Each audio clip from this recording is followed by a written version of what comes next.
How we doing, guys? And welcome back to the Richie Hicks Jr. Sports Podcast. Here once again with my good friend, Mr. Michael Zappi. How's it going, brother? Good, man. I'm loving it. College football top 25 is out.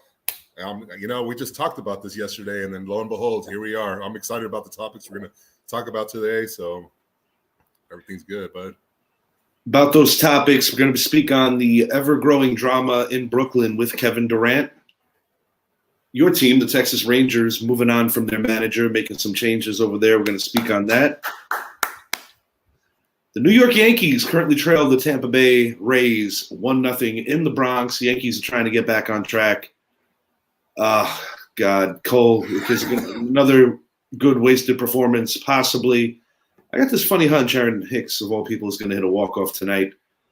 But let's start here with the college football, and let's start with the number one team in the nation, Alabama Crimson Tide. This is a football factory, dude. Year in and year out, these guys are putting out teams that many feel can probably wipe out the bottom third of NFL rosters. And I still stand by and say that will never happen. I tend to agree. But it's still, they could. Could happen. You're right. It could happen. Kind of a shocker last year in some people's estimations that they did not win the national title. I myself was rooting for Georgia in that particular game. What are your thoughts on Bama going into this year, and do you think that they're going to hold this one throughout the year? Well, I mean, when you look at Alabama and you look at last year, a lot of Alabama fans will blame it on one thing, and that's the injuries to Jamison Williams and Menchie. Both of them, Jamison Williams went down in the title game, and after that, they really didn't have much of a passing game. However, like you said, we are talking about Alabama. We are talking about the elite of elites. We're talking about Nick Saban and his ability to recruit. Obviously, the new NIL deals that have started off has hurt some of his recruiting efforts. But, time will tell if that does actually affect Nick Saban or if he will continue to put a winning team on the field. At the end of the year, I look at the teams, and it's really hard to pick out a one team that's going to challenge Alabama for that number one overall seed and let alone challenge them in the college football playoff. Some would say, yeah, Georgia can do it again. They lost a lot of players on defense. And then some would say Ohio State. To me, I still need to see Ohio State stop the run, and I'm also expecting a little bit of drop back of C.J. Stroud. So, yeah, I would think that, I could easily see Alabama going undefeated this year. I could easily see them maybe losing in the Iron Bowl because that is a big rivalry game. But all in all, and not to mention week 2, they have to play Texas in Texas, and I expect Alabama to handle Texas pretty handily. Yeah, recent injuries to the Texas Longhorns. I do believe that come season's end, though, they may be able to crack the top 10. That is a bold prediction of mine, but I do like their roster. You just mentioned Ohio State. I don't like them. Just want to make that clear. Team I don't like. I don't like Ohio State. Never did. But once again, this is a program that is a perennial powerhouse, constantly in the top 4, constantly pushing for position in the BCS. Do I see them as a threat to Bama? When I look at these top 5 to 10 teams, honestly, the Michigan-Ohio State game is always a telltale of which way that can go. And in Ohio State's case, or in Michigan's case for that matter too, could be a game that knocks one of them out of the BCS, especially if one should have an earlier regular season loss. Georgia's next. I think Kirby Smart learned from a lot of mistakes in the previous Bama meeting. I would have to say Georgia would be the team in the early going. Obviously injuries are going to possibly be a thing. You have to see which way things go. But out of these top 10, I would say Georgia is the team that poses the biggest threat to Bama off the rip. What's your outlook for Ohio State? Ohio State, I am expecting some sort of a fallback. However, arguably, they have the number one quarterback in the nation, the number one running back in the nation, and the number one wide receiver in the nation. That makes for a pretty deadly offense. For me, for me, it comes down to, can CJ Stroud take the next step, and can their defensive line stop the run? Yeah, you alluded to their issue stopping the run. I mean, it was exposed in the Michigan game last year. That was a game that it stood out to me. I don't think that they're primed. I think this is a team, to your point about having a fallback that's going to fall out of the top 10 at year's end. I like Michigan in that conference. Even though Michigan has lost some players as well, I actually like Michigan in that conference this year. Yeah, and I think we're going to learn a lot about Ohio State early on, as they do host our beloved Notre Dame Irish week 1. I mean, it's a battle of number 3 or number 2 versus number 5. It's what you want to see. Does Ohio State come out and put up a 42-14 type game against them, or does Notre Dame squeak out a 20-23 type game victory? It's going to be a 26-23 Notre Dame victory on a walk-off field goal. Thank you very much. And Notre Dame will be number 2 at the end of week 1. And they'll be number 1 after Texas takes down Bama in week 2. And then from there, it's just coast mode. That's what I'm talking about. The defending national champion Georgia Bulldogs is still, in my opinion, the biggest threat to the Alabama Crimson Tide. And like I said, Kirby Smart, I think, learned a lot from being outcoached in the previous matchup. A lot of similar mistakes were not made. Now, granted, you did mention that Bama had injuries. I see Georgia finding their way back into the top 4 at year's end. I do think that they're going to be one of the 4 in the BCS along with Bama. I consider those 2 the shoe-ins. Yeah, Georgia, excuse me. Georgia, again, is a team that should be right there at the end. Will probably be playing Bama in the SEC title game. And first of 2 meetings, more than likely. Exactly. I like Georgia a lot, but my only thing is they lost a lot, especially on that defensive side of the ball. Green Bay Packers have 2 of their guys starting this year. Yeah. And I mean, offensively, they lost Zaire White and James Cook, 2 great running backs. However, Georgia has year in and year out been having phenomenal recruiting classes at the running back position. But then you look on their defensive side, and I mean, you just name one player after another that went off to the NFL. And it makes you wonder, is this really a team that's going to bounce back and still have a competitive defense? I think they will. Yeah. I think they're going to have a great team. Yeah, they lost their interior, but they still have one of the best defensive tackles in football this year. Kirby Smart has shown his ability to reload every year. So I'm with you, man. I think that looking at their schedule, it's not that difficult where they're going to have a time to get it right.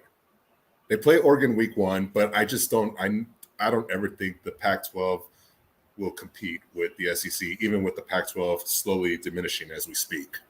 Yeah, the SEC is the closest thing in terms of guys that are ready to just walk into the pros, be day 1 starters, and they're used to playing on that high level.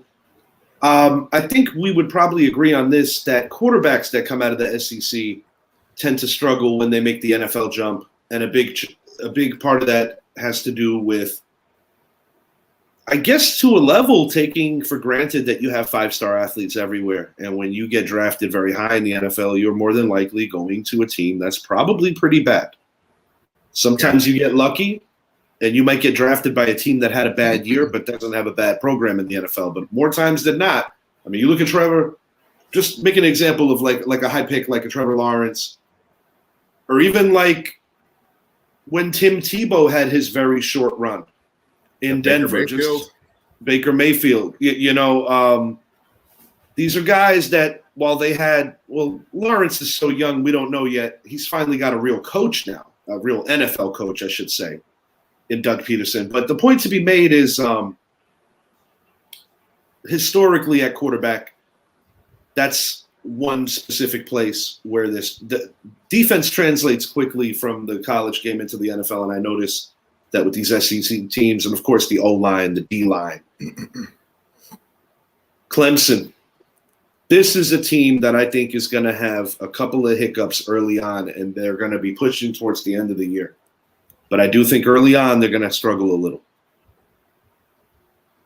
Yeah, Clemson, I actually think is going to start off good, but have two hiccups towards the end of the season, and that's going to be one against Notre Dame at South Bend. Yeah, that's a tough one.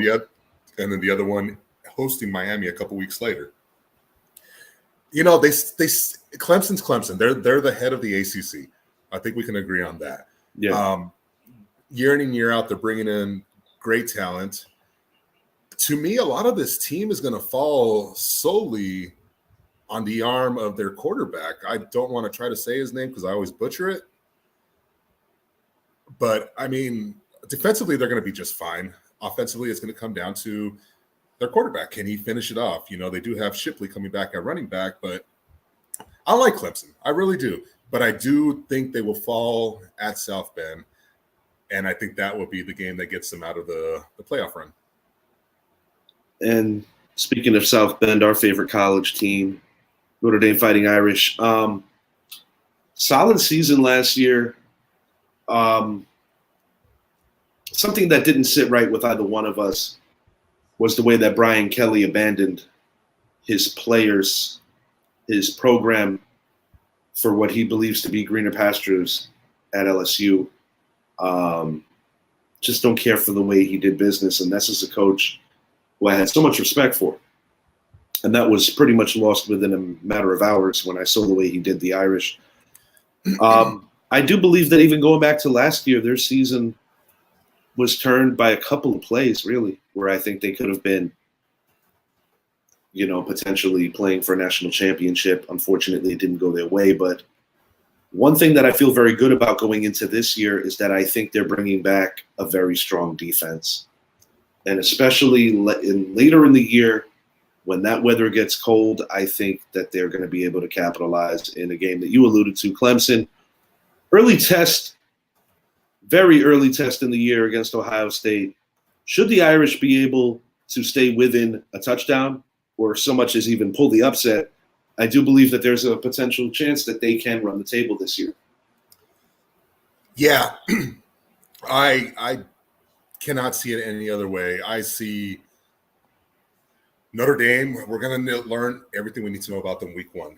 Even if they go to the horseshoe and lose, if they lose a close, competitive type game, then they're going to be right there in the playoff hunt until the end of the season.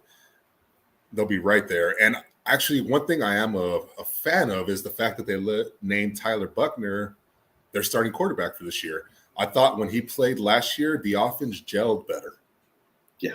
And and then you have Michael Mayer right there at your All-American tight end.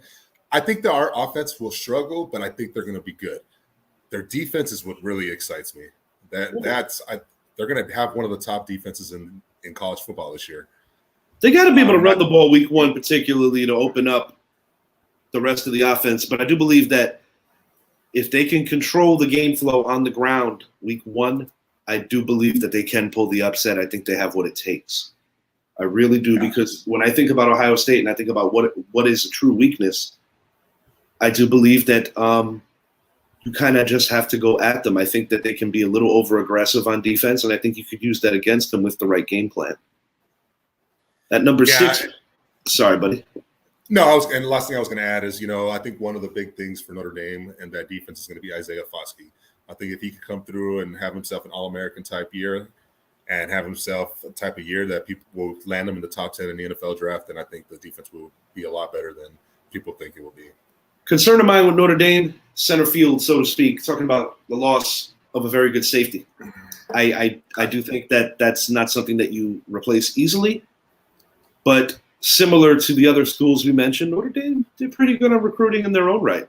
And I do believe that other guys that now have the opportunity to start for the next year, in some cases the next 2 years, they're going to be able to write their tickets to the NFL to further their football journey. So we'll see how that plays out. But I like the Irish if they can win week one to potentially run the table. I do think that's real, and I do think they can do it. Got the Aggies at 6, Texas A&M. No disrespect to them, but I do think at year's end, the Longhorns are going to be the best team in Texas. I'm tired. All right, this is my Brett moment. This is my New York Jets moment. Year in and year out, the A&M Aggies, they're going to be good. They're going to give Bama a challenge. They're going to be right there in the playoff. Yes, they did just miss the playoff a few years ago. They did. However, but last year they were built up so big, and what did they finish off with? 4 losses. Well, when they missed the BCS a couple of years ago, that was the peak of their program where guys were experienced versus a lot of other schools where you had 2-year guys. And I still feel that was their peak. No disrespect. They got a good program. I just think that at year's end, the Longhorns are going to be the best team in Texas. No, I agree. And I mean, obviously, I think another reason why for A&M is, to me, they're the gatekeeper of the college football playoff. Even the gatekeeper, they play behind Alabama. If you're going to play in that title game, you have to beat Alabama. Yeah. They aren't. Yes, they had the number 1 recruiting class this year in college football. Will it translate to a national title this year? No, absolutely not. So, I mean, I think at the end of the season, A&M's going to be a top 10 team. I think they're going to barely miss the playoff because I do think the 2 teams from the SEC that will make the playoff will be Alabama and Georgia yet again. Yeah. And when it's all said and done, I believe Texas will be the best team in the state of Texas, which will piss off many A&M fans and only build the rivalry back up for when Texas goes back goes into the SEC. I agree, and I'm reading a post comment from Matthew Acosta.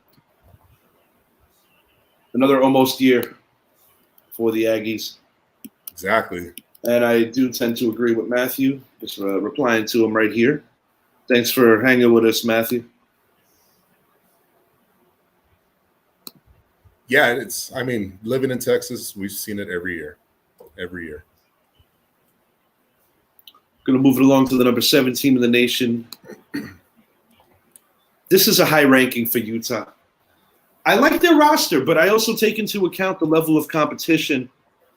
And I'm sorry, I don't like them at 7. I think that going in, they should have been closer to like 15 or 14. I think this is a little too high. The fact that they're a spot up in front of Michigan and a couple of spots in front of Baylor and Oklahoma, I'm like, I don't know. I think this will be disproved when they truly get tested midway through the year. That's my opinion. Yeah, Utah is a hard one to really judge. I want to say number 7 is good, and because there's always going to be a team from the Pac-12 that's going to be in the top 10. You can't necessarily put USC there yet because even though they did get Lincoln Riley from the Big 12, and they did get him to transfer with Caleb Williams and as well as 2 phenomenal receivers, one from OU and the other one from Pitt. You can't rank them up there yet. And they speaking of USC, they had some turnover in their own right. Yeah, exactly. But going back to Utah, it's like I like what they have on paper. I like their roster a lot. They really didn't lose much last year, with the exception of Devin Lloyd, their all-star middle linebacker. Yes. But other than that, I mean, Utah, considering that they play in the division they play in, yeah, they might. It might be a weird one. It could be a weird one, similar to what happened to UCF a few years back when they had that undefeated record. But, we know how it played out. Level of competition is a real thing. But it is exciting sometimes when you get teams like that in the mix because it kind of gives the rally cry for like the Cinderella story when you're looking at 4 to 5 teams that are constantly shoo-ins for the BCS. Yeah, and I honestly, we're going to find out early about them. They do have to travel to Florida week 1. That's not an easy game, and it's going to be very hot. It's going to be very hot. It's going to be very rowdy because SEC fans know how to be loud. So, indeed. I mean, if Utah comes out of the swamp 1-0, okay, they got the ranking right. That's gonna be a real test. Do I think the Gators will be ranked at year's end? Not necessarily, but I do think that they could be pushing they might be in and out of the top 25. But week 1, that's a tough one. And, that heat is a real thing, too. Early in the year, that's definitely a challenge for Utah and a game that I would not be blown away if the Gators walked away the winner. These guys should be ranked higher with all respect to A&M and Utah. If this was me, I would have put them just behind Notre Dame at 6. Now, I understand that they, too, are restructuring that roster. Guys are moving up along the depth chart now that are finally ready to take over bigger roles. But I do think they're giving Michigan a little bit of disrespect here. I think they should be ranked a little higher. That's a hard one because to me, is Michigan really going to come back as the team that we saw last year that made it to the college football playoff? And then they finally punched Ohio State in the face. That was what really turned. That was the big one. But when was the last time they punched them in the face 2 years in a row? It's been a long time. And, Ohio State has some questions too, so that's going to be an exciting one. As always, any season, any college football season with those two do their annual game, always exciting. Yeah, and there's no question about it. I mean, I like what they have defensively. I mean, they did lose 2 great defensive players. One of them, obviously, is David Ojabo, who's going to have to sit out for a year due to his Achilles. And Hutch is Detroit Lions. He's still in the state of Michigan.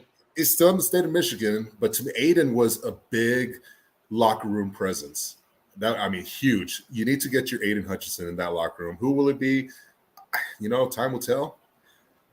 But, yeah, I agree. I think they were ranked a little lower than they should have been. I can't see them lower than 6 when nobody played yet, given what they did last year. I think they – like I said, no disrespect to A&M or Utah, but they would have been towards 9 and 10, or maybe one of them even poked out and somebody pushed up, but not ahead of Michigan, not in my opinion. Yeah, I agree. What do you think about the Sooners? Do you want to know what I really think about them? Because I'm pretty sure Mr. Matthew Acosta knows exactly what I think about OU. They suffered some serious losses. When I say that, I mean Lincoln Riley taking a job at USC and then getting Caleb Williams to transfer along with the receiver. Mm-hmm. I mean, that's huge, and this is after they just lost Spencer Rattler to South Carolina. So, I mean, replacing 2 quarterbacks, I think they'll do it. I think the big thing. Top 10. No. Yeah, I know. They're why are they 9 right? No, they should. Once again, there's another team that I would put in the middle, like around 15 or 16. Got to give them respect for some of what they did in the recency terms of things, but nah, dude. When I think about roster overhaul, coaching overhaul, they're suffering more than anybody else on this list, in my opinion. Yeah, and I agree with you. I actually have them more along at 18. Okay. I think for OU, it's look at what you've done for me lately. So I'm going to trust instead of check, verify, but trust, Trust but verify, should I say. Like, too much. I do like Brett Venables, though. I think that was a great hire. I thought it was the perfect hire. And he brings a defensive mindset into that team where their defense, I think, is going to be much improved. They're going to have to be. If they're going to stick around, they're going to have to be a lot better on that side of the ball. Yeah, and I honestly, I can't wait till the Red River Shootout this year because while last year was the collapse of collapses with UT, I mean, that was a heartbreaker. I was in shock. I think this year UT is going to do it. I think Quinn Ayers is going to be a big reason why that UT pulls off the upset day before my daughter's birthday. No, it's interesting, dude, because that's a team that I feel, they got a first place vote. They're not even cracking the top 25 right now, which is a little crazy to me. Yeah. We'll get into that another time. The bottom 20s even, but like I said, it's early. Nothing's happened yet. At year's end, they're going to be the best team in Texas, and I stand firm on that. Yeah, and I think they'll be ahead of Oklahoma when it's all said and done. Yes, I think they get up. So neither one. I'll be honest. 7, 9, and 10 would not crack my top 10. No. Utah, the Sooners, and the Baylor Bears. I'm sorry, none of these teams will crack my top 10. There's teams that are bunched from 11 to 16 that I would have considered before the 3 of the final 4 here. But I understand that going in they do their due diligence to give each conference some representation, and I understand that it's a little different than say your power rankings in the NFL that are week to week. Things are a little different because college football is so unforgiving. If you have a high ranking and a lot of people are already doubting it, and then you go drop a dud to somebody, your credibility goes out the window real quick. College is funny, but I look forward to even when they expand the BCS. Yeah, so I actually like Baylor. I think of Baylor and I think of the Big 12 title game last year and the fourth and goal play that they had to make. I mean, 4th and goal from the 1-yard line. Desmond Jackson he's got a clear run to the end zone. I mean, clear run. And you just see the speed of Jared McVay come and bring him down. And that to me told me a lot about Baylor and the team they are. They're not going to have that much talent-wise, but they're going to have a lot of heart. They're going to come out there and they're going to play. I think for Baylor, I think they're in a right position, maybe number 12.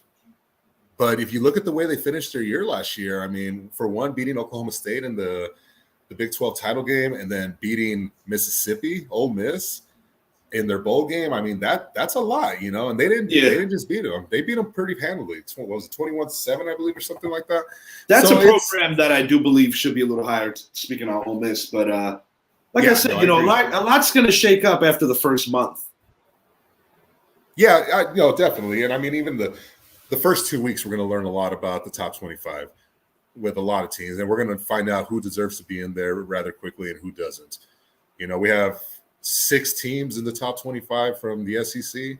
I think at the end of the year, we're going to be up to 9 with LSU, Tennessee, and Mississippi State also being in there. Yeah, I don't even want to talk about LSU because of my feelings for Kelly. But truth be told, I do think that they're going to climb into the top 10, and it's not going to take too long to see them in there.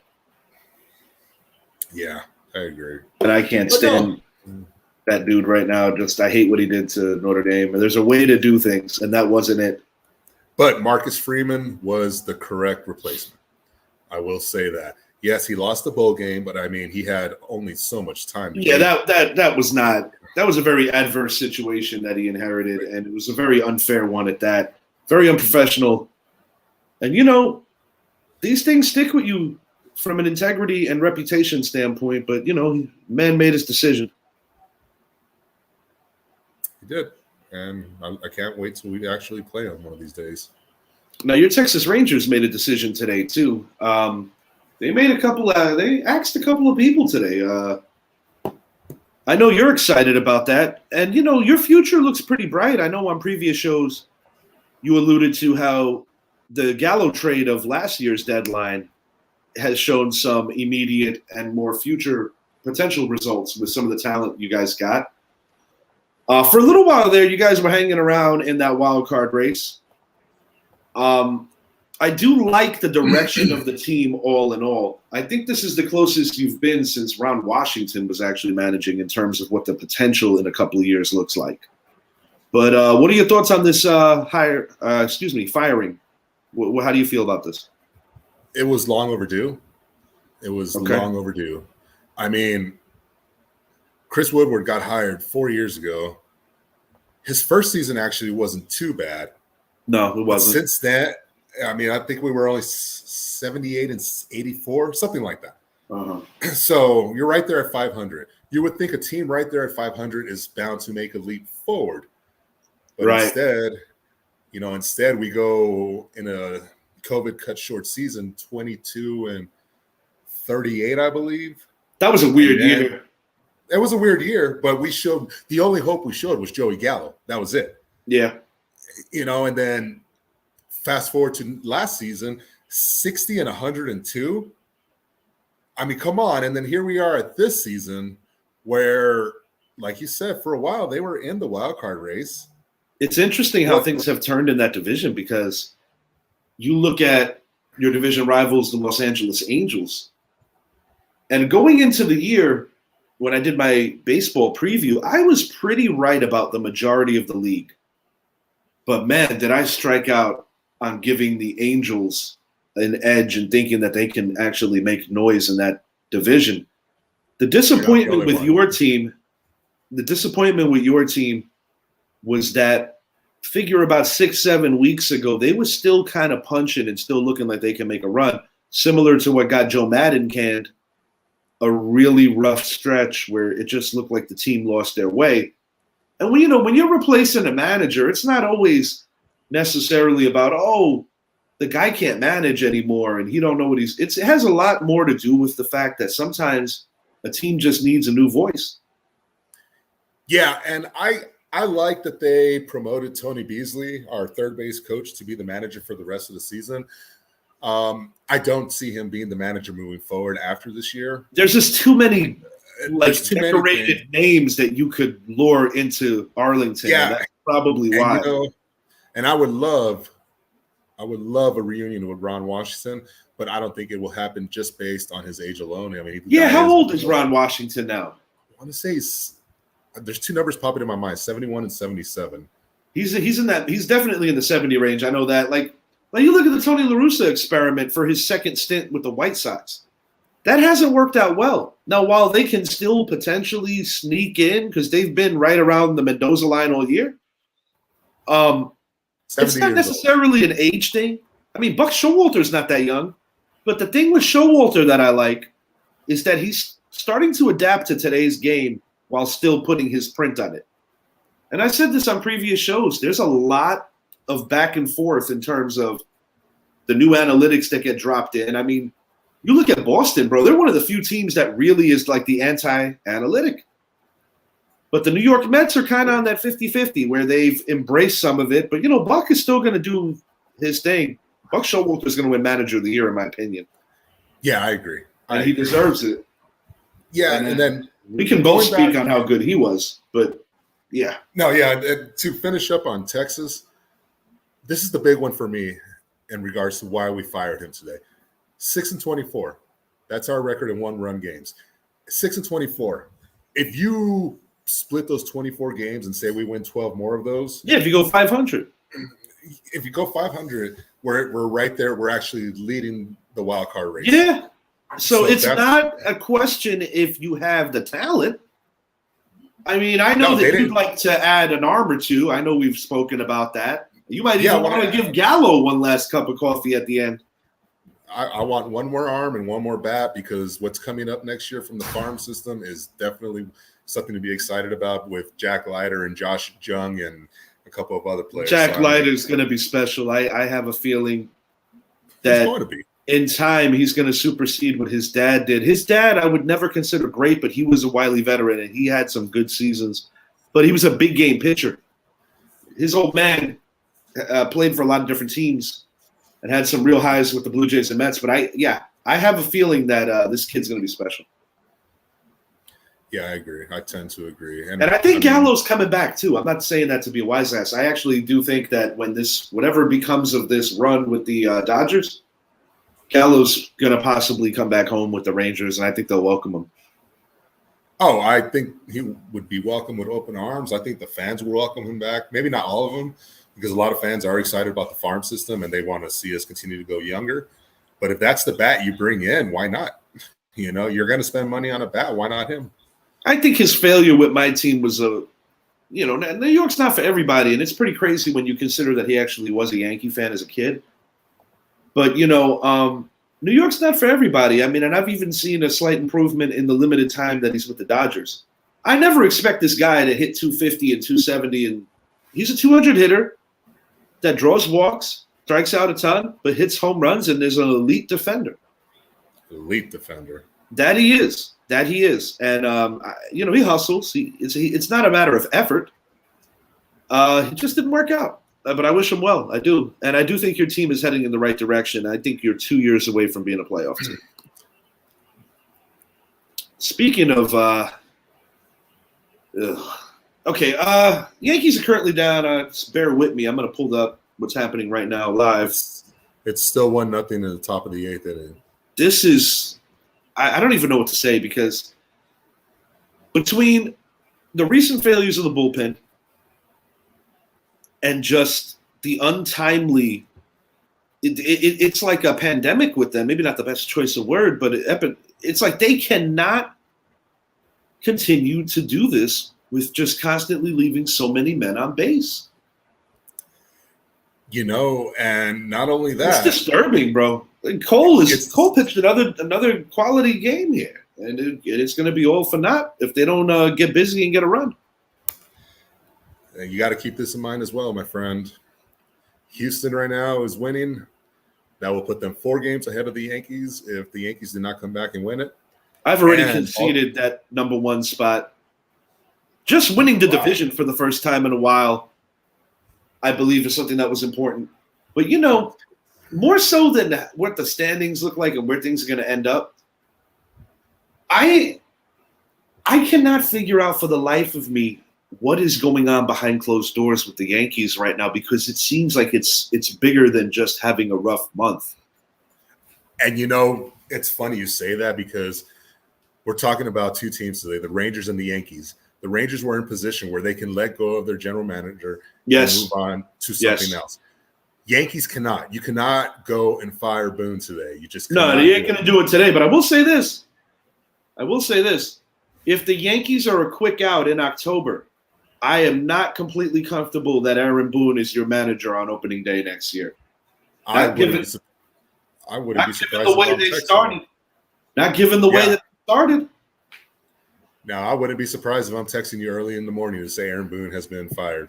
And right now, I'm looking at the lineup that they put out today. You got Hicks at the bottom of the lineup. He's the mirror of Gallo, so to speak, as a Yankee.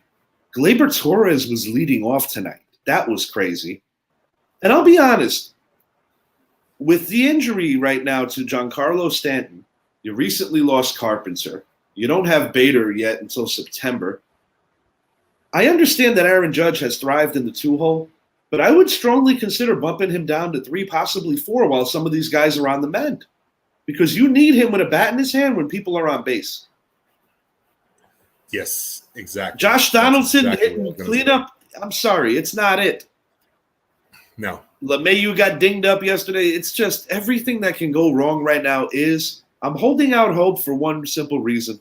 I know that we are a very talented team, and I know that guys are on the mend. We're going to be getting back 4 players in the next couple of weeks. Getting back Stanton. We're going to be getting back Britton. Bader will be joining the team. And before year's end, we're probably getting back Carpenter, and Severino will be available to be the 4th pitcher in that first round rotation. Cortez, Cole, Montez, Severino on paper, it doesn't look all that bad. And it's not so much one particular thing, because if you notice, I haven't pointed out one particular thing. Yeah, the bullpen's looking for their leader and their identity. Chapman's been pitching a little better lately. That's a plus. Efros from the Chicago Cubs got himself his 2nd save of the year, first as a Yankee. Trevino has experience closing in Oakland. Clay Holmes, after the magical start, has struggled the past 3 weeks. So right now, it's just like they're kind of picking at straws. They don't know who to trust right now. Yeah, it's hard. And, to follow up what you said, I would 100%. I would put Judge into the 4 spot, and I would at least 3. Putting Benintendi in the 3. I like Rizzo at 3. That's my thing. I like Rizzo at 3 until Stanton comes back. And I understand the analytics behind it, because the logic is if he's hitting second, he's getting an extra at bat. But this is my thing: when you got guys hitting in front of him, when that lineup turns over, a guy like Aaron Hicks who's hitting under 200, I want guys on base when Judge has a bat in his hand. And more times than not, lately that's been another thing that's been happening. I do want to mention he hit into a double play early, but I'm sorry, the kind of year Aaron Judge is having, and how frustrated I am as a Yankee fan right now, that dude can do no wrong. Today is August 15th. We are going to be releasing our NFC North preview on the 17th. A couple of days after that, we have the AFC North. And the week after, we're going to be hitting you with the AFC East. And we're going to be going live on an NFC East show, which is going to be very exciting. Of course, as you know, Zappy is a huge Cowboys fan. I've been talking to some Eagles fans, going to figure out about who we're bringing into the fold for them. Washington does not get a representative because you have to have a name for more than one season in order to be a part of this panel. Who is a Washington? My financial advisor is actually a Washington fan. Nah, I'm good, bro. As you know, Idris and I are Giant fans. I kind of thought maybe Brett would join us since, as you'll see on the AFC East show, we gave him quite a hard time. And I kind of want him to be able to be here and give us the same shit because he passionately hates Jerry Jones. And, you know, my team did beat him in 2 Super Bowls, so I'm sure he has his strong feelings about my team too. Football's back, guys, and we are very excited. I'm going to go in the back room and see if the Yankees can maybe make something magical happen. I playfully said Aaron Hicks will hit a walk-off tonight. He is my namesake after all. Until next time, he's Zappy. I'm Richie, and thank you so much for watching. We'll be back soon.